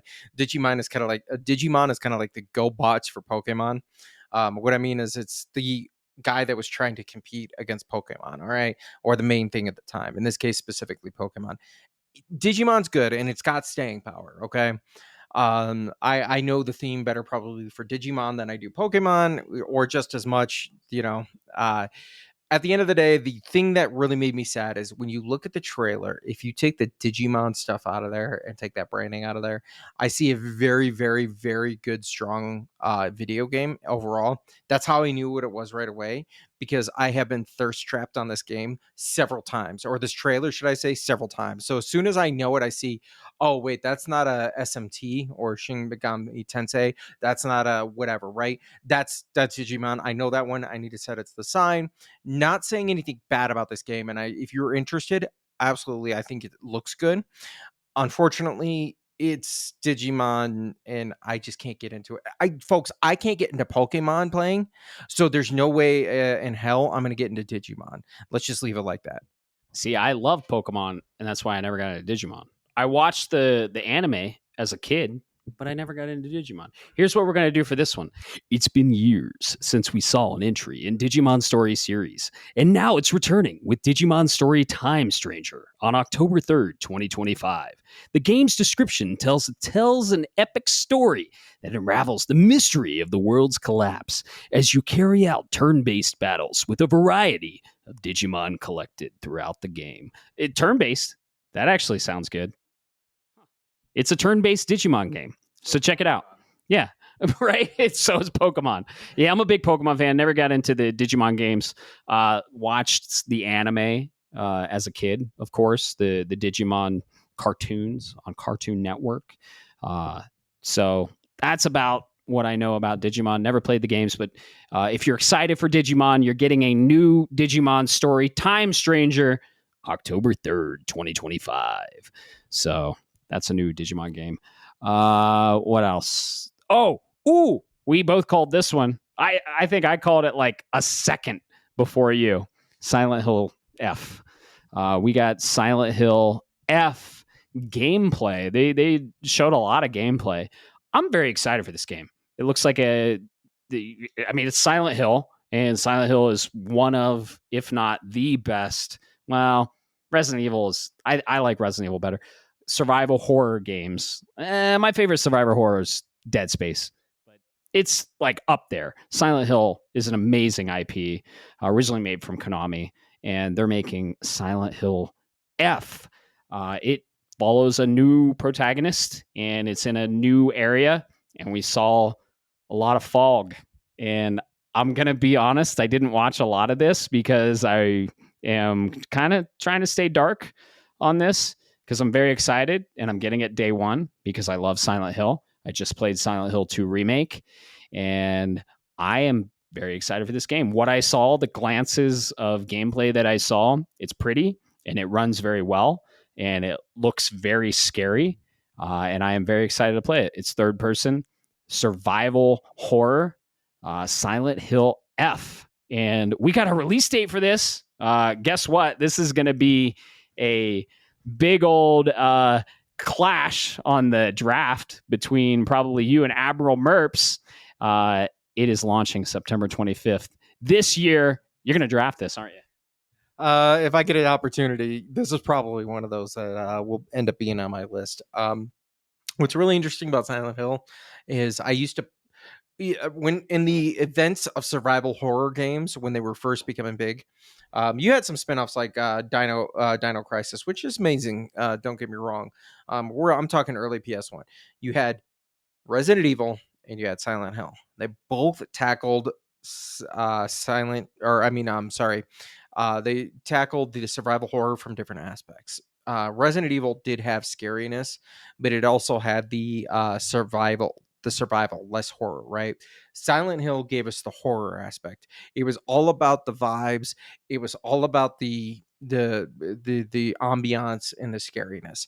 I used to play them very well. I loved them, absolutely loved them. Silent Hill 2 is, for me, is the pinnacle of the Silent Hill series, just like Resident Evil 2 is the pinnacle of the Resident Evil series, and Resident Evil 2 is my favorite survival horror game of all time.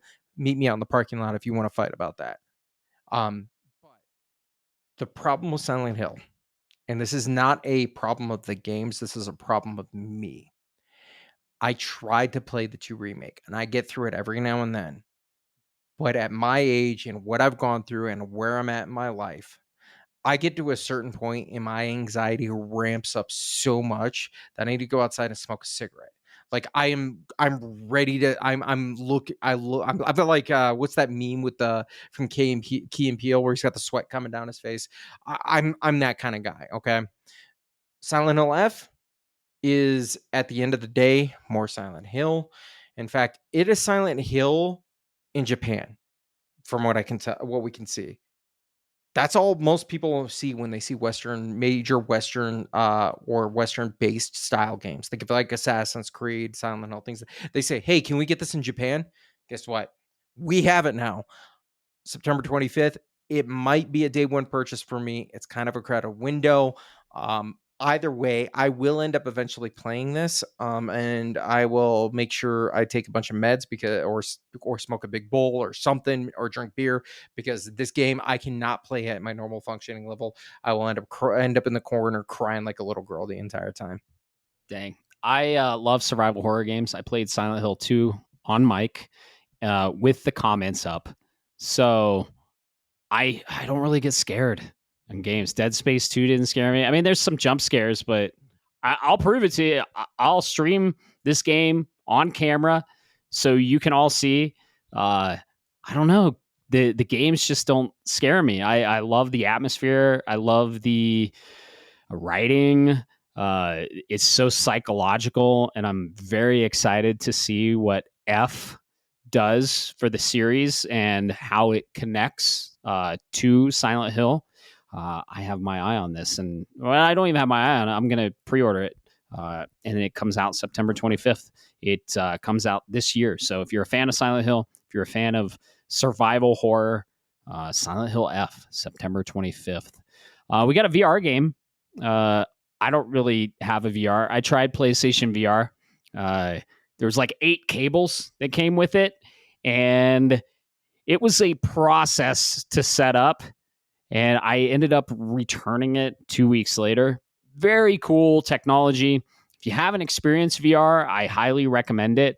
I know I played Farpoint, and I fought this like spider monster, and on the screen it looks like it's like, I don't know, 2 feet, but when you're in VR, it looks like the size of a building. It really does trick your brain into thinking you are there. So if you haven't played VR, check it out.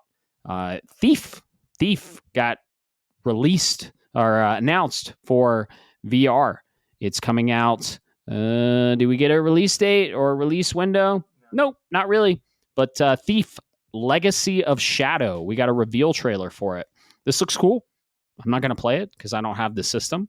It's for PSVR 2. PSVR 2 is pretty awesome. I also tried out PSVR at one of the PSXs. I believe it was PSX 2016 or 2015. I played Rigs, and it was really cool. Like, VR is awesome. I was playing London Heist, and I was shooting out of a door, and I went to lean on a car door that wasn't there, and the guy had to catch me or I would have fell. It really does trick your brain. If you haven't tried VR, there's Oculus, there's MetaQuest. I think PSVR does it the best, and PSVR 2 has a lot of really cool technology. Try it out if you can. I don't know if I'd recommend to buy. I will be 100% in on maybe the 10th revision, when you can just grab your sunglasses and put them on and it's VR. Like you're going into the Oasis from, what is the game? Oh, Jesus. The what is it called? I don't know. It's the VR game. Um, Man, it's escaping me right now. But you're going into the Oasis. And Ready Player One. Shit. Oh, Yeah. Ready Player One. That sucked. Ready Player One is an awesome movie, awesome book, and that's what I want. I want the VR sunglasses that you throw on, or maybe even goggles, not fucking scuba gear like we have on this PSVR 2. But if you have a chance to check it out, if you can try it, check it out. VR is awesome, and Thief is getting released for PSVR 2. No window at all. The next announcement you were pretty excited for. Yeah. So this is an interesting one.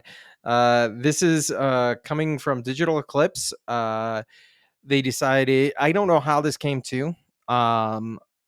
But they got together with all of the different IP holders and said, "Hey, it'd be really cool. There are you remember the Cowabunga collection, the Teenage Mutant Ninja Turtles Cowabunga collection that came out, included all the cool arcade beat 'em ups, and ended up on PS Plus. I hope you grabbed it because if not, you're missing out on one of the very few opportunities to play Turtles in time. I digress. The point is, they say, hey, we're seeing these collections. It's easy. Just take the game, you port it over, you put it in a collection, kind of like what Rare or Microsoft did with the Rare Replay. You print money, and they came out with the Mortal Kombat Legacy Collection. From what I saw in the trailer, not only are we talking about all of the main platform games, Mortal Kombat 1, 2, 3, Ultimate, all of those. We're talking about the portable or like Game Boy editions as well, to include the ability to play online. So they're resurrecting old network code to be able to make this work, which shows that they have a passion for this. When it comes to fighting games, there are only a few handful of them that really got my attention. Bloody Roar is one of them. I think Primal Fury is probably the top tier true, and I mean by fighting game, not Smash Brothers Arena. I'm talking true 2D playing. Soul Calibur 2. Yeah, you can keep those Soul Calibers. I'm sorry. Bloody Roar, and then absolutely Mortal Kombat. And they've got the Mortal Kombat collection here. What's even more cool is if you were one of those really cool kids with the rich parents back in the day, after this announcement trailer, Sony said, "Hey, we've got a new piece of hardware for you. You might be interested in this." And I think that this was intentional timing. That is the arcade style fight stick. If you're not familiar, think of a big arcade machine where you've got the flat surface in front of you, and then you've got a joystick that you can move from 8 axis all around. It's probably 16 at this point in the modern era, or even more, with big buttons that say low punch, high punch, low kick, high kick, things of that nature. They announced this right afterwards. I did not see a release date, nor did I see a price associated with this, but you can go look it up on Sony's website. Their fight stick, it looks like it's just pure Bluetooth, just like with anything else. Plug it in. Um, so the fighting collection, I might go into this. I'm interested simply because of Mortal Kombat 3 Ultimate. I think that's top tier of the Mortal Kombat series.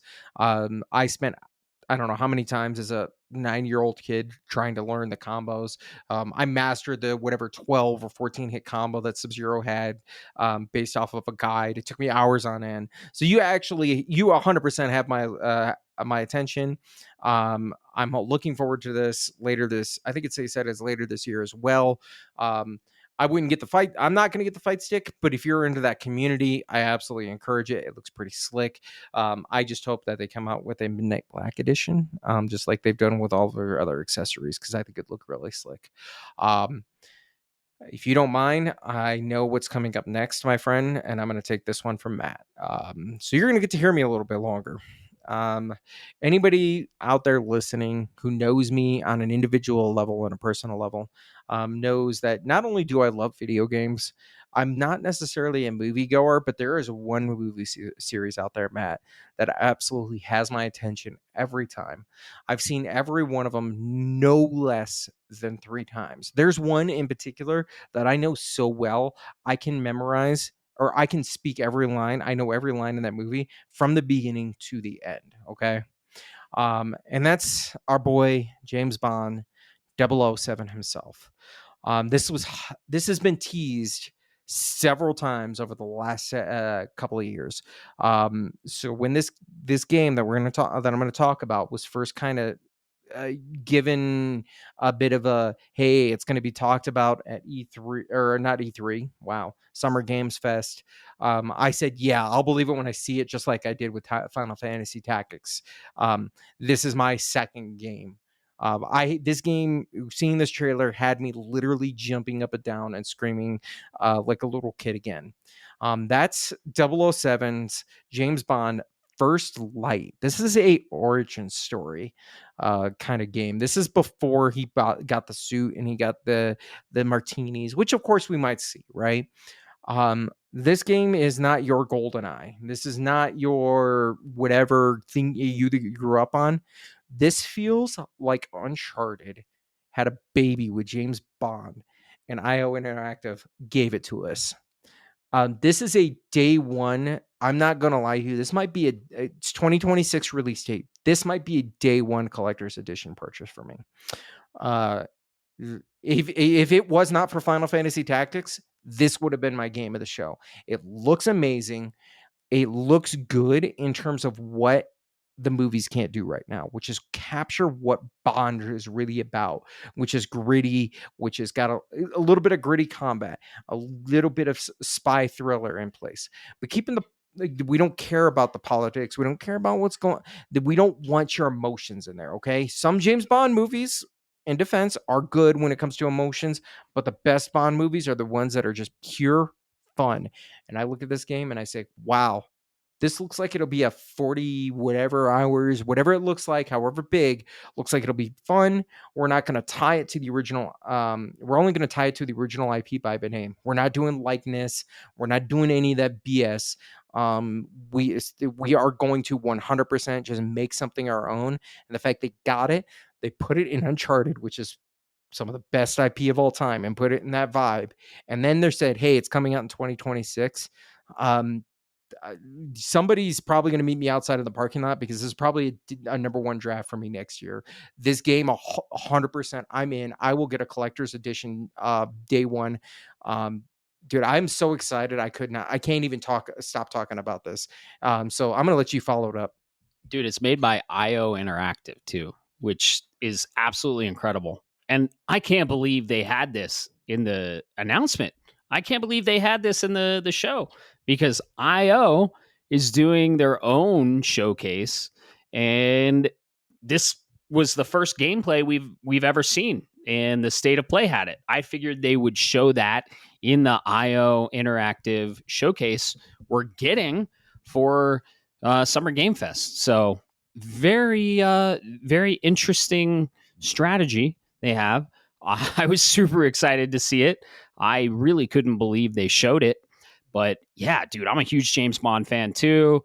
Love the movies, love the old games, and this kind of looks like a origin story with a original Bond, which is very exciting. And yeah, James Bond First Light, 007 First Light, coming in 2026. Very excited. I was saying the entire event, I was like, dude, this looks like Uncharted. And I couldn't be more excited for a James Bond Uncharted-esque style game. I just actually watched Mission Impossible Final Reckoning, and Ethan Hunt reminds me also of Nathan Drake and James Bond, and they all kind of correlate. So I think this is going to be an incredible game. It looks a lot like Uncharted, has some definite Uncharted vibes, and I think it's going to be great. And what got me even more excited is they kind of alluded that this is the first game in a series. So we might be getting the first game of a trilogy.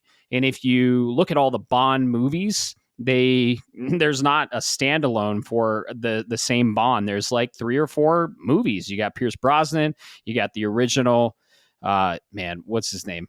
I forget. All right, folks. So it was Pierce Brosnan. Yeah, Sean Connery started off by and then followed up by George Lazenby, followed by Sean Connery, followed by Roger Moore. Yes. So do you want me to keep going? No. Pierce Brosnan, and then the other one, the one we just got with Skyfall. Nope. And well, no, we got Skyfall and Casino Royale. Daniel Craig. Jesus, I can't think of my names right now. I am drinking this fruit by the ounce sour ale, so that might be impeding my recollection ability. But yeah, First Light looks amazing. You got real excited for this one. You were jumping up and down. I'm very excited for this one. IO Interactive. It's like a developer marriage in heaven. Like IO Interactive, the makers of Hitman, making a James Bond game. And with the gameplay of Uncharted, count me the fuck in, dude. I'm going to get this day one, pre-order it immediately when it's available. Very excited for this game. And then, another one that was announced, well, not announced, but they showed a little bit of gameplay, kind of a tease for another standalone event, which I'm not surprised they were going to do. But we got more, kind of more of Ghosts of Yotei. They showed the wolf. They showed the main protagonist. And yeah, they didn't really show a lot. It was kind of like a tease to, hey, we're going to show more. And then they even cut into the announcement after it. And we're like, oh, nope, we're going to show more at a new event. So I probably won't watch this Ghost event because I'm sold day one. I already have it fucking pre-ordered at Best Buy. I was a huge fan of Ghost of Tsushima and couldn't be more excited for Ghost of Yotei. So I'm in. They showed more of the wolf companion. It's looking more and more like you have a wolf companion, and you'll be able to trigger the attacks, kind of like Final Fantasy 16. And our boy Torgal is. We're gonna have a wolf companion in Ghosts of Yotei, and I'm a big fan of wolves. Literally, one of my handles is Digital Wolf, and yeah, this game looks awesome. I don't really want to see any more. I'm not going to watch it. I watched the last trailer and I wish I hadn't. But yeah, we're going to get a standalone event for this coming in July, actually. A deeper look at the gameplay coming in July. Ghost of Yotei. And following the heels of Ghost of Tsushima, which released in 2020, which was my game of the year. So more Ghost from Sucker Punch. And I couldn't be more excited for that. So the next one was a weird one, man. I thought I had this. I thought I called it. We're getting a 2D cell shaded fighting game. The name Marvel Token Fighting Souls. Dude, I thought this was Marvel vs. Capcom. It looked like Marvel vs. Capcom. I was waiting for Dante or Leon to show up. But yeah, I guess so. PlayStation is partnering with Arc System Works and creating Marvel Token. I don't know what the name is. I'm going to look up the pronunciation while we talk more about it. Marvel Token Fighting Souls. The developers of Guilty Gear, Arc System Works, was some legends in the 2D fighting space. And PlayStation's trying to get into are in the 2D fighting space more prominently because they bought the Evo, the gaming tournament series, and they're partnering with Arc System Works to give us a Marvel Token Fighting Souls 2D fighting game. What do you think of this game? I thought it was Marvel Capcom. What are your thoughts? Yeah, absolutely. So first off, I still don't believe that this is not a Marvel versus Capcom game. For anybody that hasn't seen it, I believe it's Tokan or Takon. We want to call it Token, but Tolkien in my eyes needs an L. But you know, you're Lord of the Rings fans, you'll know what I know. saying. My point is, this is a 2D cell or 2D shaded kind of side scrolling beat 'em up action fighter. The thing you remember, these are not ultra violent games. This is not the we decided to do the DC game that they did back in the day, or a Mortal Kombat or something of that nature. Think of them, the Injustice. That's it. Think more of like a Soul Calibur, where you've got a lot of good, cool moves, but you're not going to see disembodied heads. You're not going to see limbs falling off. This is very cartoony in that regards. Anime is the very way I can put it. Right now, they've only showed a couple of characters that are fighting. All Marvel. You've got your staples. You've got your Spider-Man. You got your Captain America. But then they throw in some other good stuff that I think is very interesting to include. Fantastic Four recently had that movie that came out a couple years ago. So throw Doctor Doom in there. I think looks good. Ghost Rider, which is a good call out and call back. And I will fight anybody that in the comments that doesn't agree with me. Ghost Rider was a good movie. I absolutely loved that movie. I thought it was really good. It was just highly underrated. And then most surprisingly, and this is the thing that makes me interested, is when you look at Sony owning Spider-Man and then you look at Disney owning the Marvel, there's another person in this mix that up until recently had a segment, and that was the X-Men itself. So we got to see Storm.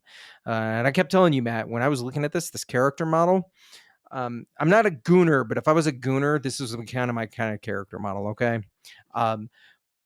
What I saw, this says high paced, fast action, 4v4 tag team combat.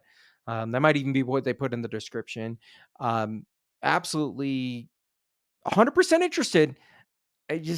I don't know if I'm going to have a chance to play it. If I get a chance, it might be because somebody has just like back in the day, somebody has a copy. We're drinking a bunch of beers anyways, and somebody says, "Hey, let's play some Marvel Tokon Fighting Souls." Sure, let's do it. And I fire up Spider-Man as the new guy in the ringer and beat somebody's ass. And then everybody's like, "Oh man, you play these forever," and I'm like, "No." So that's where I'm kind of at. I'm interested, and I really hope for the best, especially since, like you said, with Evo being purchased by Sony. So I hope for the best. If you're into this kind of stuff, I know a few out there. Definitely, if you're a Marvel versus Capcom fan, absolutely go check it out. I know I was. I probably put hundreds of dollars into the arcade machine. Yeah, I'm not a big fan of 2D fighting games. I gotta admit, I played some classics back then. I played Bloody Roar, Soul Calibur 2. I would even consider Smash Brothers to be a 2D fighting game. I think it is. It's a little more deviating. It's 2D and you're fighting against each other. It's an arena fighter. It's arena fighter. So yeah, I've maybe played two of these types of games. So yeah, Tokon, Marvel Tokon Fighting Souls looks really cool. I could have swore it was Marvel vs. Capcom, especially when they paused the event and they were like, "Oh," and I thought they were going to start showing Capcom characters. I still think it's Marvel vs. Capcom, and I think they're throwing us for a loop, but maybe not. Who knows? It's got a 2026 launch window, and it's ready to take advantage of that new fight stick. So PlayStation's getting into the 2D fighting realm more and more. So they're really banking on that, and this closed the show, but there was another announcement in the show between this, and we're getting Astrobot stuff. We got some Astrobot DLC, free DLC. It's going to be more levels. I played Astrobot, platinumed it, played all the DLC, got that 100% trophy list. The levels were interesting and very hard. We're getting more of that, and more Astrobot. I can't ask for any more, especially if it's free. I'd love to see Square Enix characters come to Astrobot, but I would pay for that.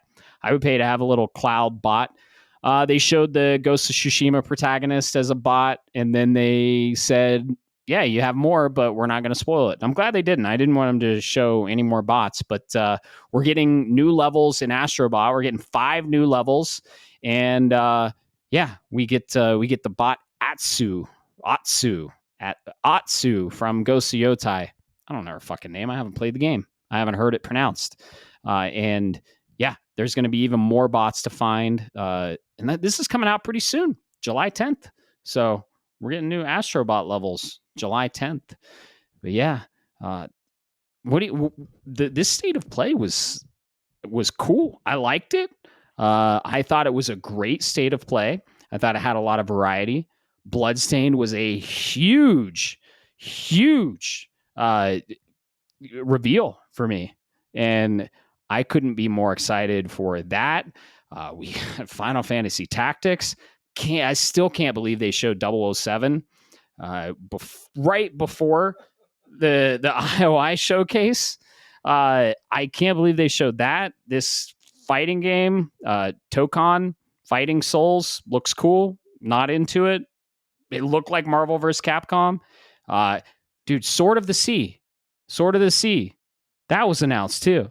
And we got a release date for that. Sword of the Sea is a I don't know, third person adventure from the makers and artists and some of the devs from Journey, The Pathless, Abzu, all the greats. If you haven't played Journey or The Pathless, what are you doing? Journey is one of the best games. You can finish it in 3 hours. It'll make you cry 17 times. It's an incredible game. Go play it. But we got a release date for Sword of the Sea as well. And we got a new trailer. Couldn't be more excited for that. So what do you think of the state of play? What were your thoughts? So here's where I'm at, man. I'm still processing all of this. Recently, state of plays, and this is why I was particularly before the Summer Games Fest and the Switch, the midnight launch of the Switch. I'm not saying I'm down on them, but I keep my expectations in check. We get one, maybe two kind of things that we can choose and bite at. And then it's a lot of what I call filler. And I'm not saying this in a bad way, but what I'm saying is it's a MiHoYo update. It's another anime game, and I'm not trying to say this in a condescending way, but it's games that aren't necessarily for me. They're not games that are for the people that grew up in my generation, quite frankly. Okay, I know people who play MiHoYo. I know people who play Genshin. I played Genshin Impact for a little bit. Okay, but I'm not trying to say that in a mean way. But what I'm saying is they aren't necessarily for the gamers, the hardcore people. And I'm not talking about just the people that see something and they don't like it and they call it the worst thing ever. I'm talking about those who truly engage with the medium itself. To now see some of the games that I've been asking for a long time. I've been wanting a return to Bond in a very unique way. Not necessarily first person shooter, but I'm wanting something that's coming. I've been asking for some classic Final Fantasy to come back. That Square Enix, please throw me a bone. They're not giving me an 8 remake. They're not giving me 9 remat. They're giving me Tactics remastered. And as far as I'm concerned, that's good enough. We see Ghost of Yotei, first party studio stuff that's coming out there. We see Astrobot DLC, which is free DLC supported by my game of the year. Astrobot was the game as soon as I played it. I immediately said, this is my game of the year. I still think of Astrobot, and then I get the song stuck on my head and I start smiling. Like, that's how much joy the game brings to me. This, quite frankly, is probably the best state of play that Sony's had in the last 2 years, give or take. I know we've had some good ones with the Death Stranding reveal on the beach. Looks amazing, but I'm talking about beat to beat to beat to beat. I mean, hell, if I had time, I'd play the Digimon game simply because the aesthetics look good. Okay, this is a 9 to almost 10 out of 10 state of play. There are a couple of things that I could ask for more, but that's if I was being greedy. I have enough here to look at this plus what the current game release is and go, holy crap, how am I going to make enough time for all of this? This is absolutely a chef's kiss of state of play. You know what my only regret is, Matt? Is the fact that we had an entire thing to talk about of what we're going to be playing. We wanted to talk about the Switch 2 launch, which is in a few hours. And we've been running for what, 2 hour and 53 minutes right now, almost an hour and 54. And that's just recording time. We haven't even touched that stuff. So almost a 10 out of 10. I'd give this a 9 if I'm going to be honest. State of play. I have so much more to say, particularly about what I'm playing. Give you a little bit of an insight. It is, quite frankly, Claire Expedition. I think I'm almost done. Highlights. I'm almost done. Outside of that, I got a lot to say, and I think that's probably due for maybe a spoiler cast. What do you think there, Matt? Yes, sir. We're gonna do a Claire Obscure spoiler cast. Uh, Launching soon. Let's just say that soon. We're going to do a Claire Obscure spoiler cast, get all into it. You finished it. I finished it. We're going to have some special guests on, which is cool. And they are big fans of turn based RPGs that we have been talking about, Claire Obscure, the whole time we've been playing it. So that's going to be fun. It's going to be crazy. And yeah, it'll be our second spoiler cast we've done. As for the state of play, I couldn't agree with you more. I think it was a great state of play. I would probably grade it A minus. I would say it was banger after banger. And yeah, there were some slumps in there, stuff I'm not interested in, but it was mainly for the gamers. We didn't get a lot of first party stuff, and that's okay. But man, we already got so many games to play this year, and they're just stacking up. Like this September, I told you a lot is going to be announced for September and October, and this is just the fucking start, dude. We haven't even had the Summer Game Fest showcase or the Xbox showcase. We're eating good this year, and we're only halfway through it. So the second part of the year is stacking up. That state of play was great. I loved it. You loved it. We got excited on many things. Some crazy reveals on stuff that I didn't even expect. So very cool. And yeah, we wanted to talk more about the Switch 2, but oh well. We're about to go get the Switch 2. And I've been playing Sea of Stars, Throes of the Watchmaker. It's really good. Pixel art, turn-based, more of the same, and a very puzzle heavy game. Very puzzle heavy DLC. This is free, so we've been recommending Sea of Stars for a while, and you should go play the DLC. It's free. Some of the best pixel art I've ever played, and it's really cool. But man, we knew that these episodes would be very news heavy going into this season. So the next episode is probably just going to be all news too, because we have the fucking Summer Game Fest and the Xbox Showcase to cover. So we're going to bring you the news, and we just got done with the state of play. We're about to go pick up our Nintendo Switch 2 at Best Buy. Maybe go get Torchy's before Torchy's Tacos. Shout out, they're some damn good tacos. So yeah, that's been episode 6. We didn't really get into a main topic. We just had a lot to cover on State of Play. We got to go wait in line at Best Buy for our Switch 2 pre-order so we can maybe get some accessories on the table. But it's been our first episode we've done in person, swinging the mic back and forth, just drinking, having a good time, talking games. Most importantly, we want to hear your thoughts about the State of Play. What did you think? Tell us in the Discord, write us, email us, text us. I don't give a fuck. Do whatever you want, but let us know what you thought. Let us know what your games of the event were, and we want to hear from you. So join the Discord. If you're on the Discord, hit us up, and yeah, we want to hear what your excitement is, and we're just excited about games. We're excited to be here. We're excited to talk, and man, this is the season of the game announcements. So other than that, man, this has been episode 6, and what do you think? So I will give you a couple last minute thoughts here. If you need to know where the Discord server link is, I will be reposting it to the socials, particularly to X/Twitter. I call it Twitter still, and Facebook. There are the pages out there, Shapes of Gaming. You will see the link. It is an open invitation. Please come check it out. I will be creating a channel this weekend about the state of play, as well as we'll be doing some Summer Game Fest. We will get those posted up there. Please come have a conversation about this, because as much as I like chatting about it and I love love drinking beer and I love chatting with my good friend here, Matt. I also love talking to the community. I love getting to know about what you're interested in, even if it's not something I'm interested.